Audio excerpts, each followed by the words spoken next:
Ah, corn, the diva of the veggie aisle.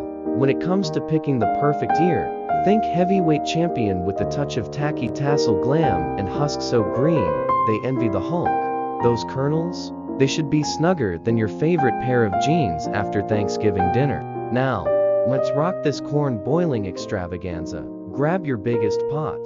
Fill it with water like you're preparing for a corn-themed Olympic swim meet, and toss in a fistful of salt. Yes, it's a bit of a salt bath moment, but trust me, your corn will appreciate the spa treatment. While your sea salty water works up a storm, it's shucking time. Picture yourself unzipping a corny superhero suit. Start at the tassel and peel down, shedding husk and silks like your Marie Kondo in your vegetable drawer. Trash can nearby?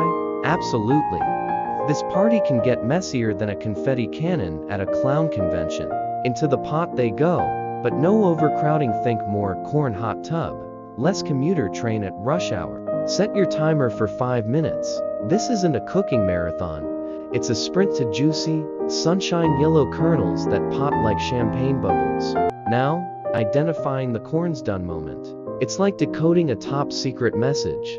Watch for that golden glow and those kernels puffing up like they just won the lottery. And there you have it, boiling corn on the cob, served with a side of laughter and a generous dollop of butter. Enjoy every crispy, juicy bite of this summer sensation.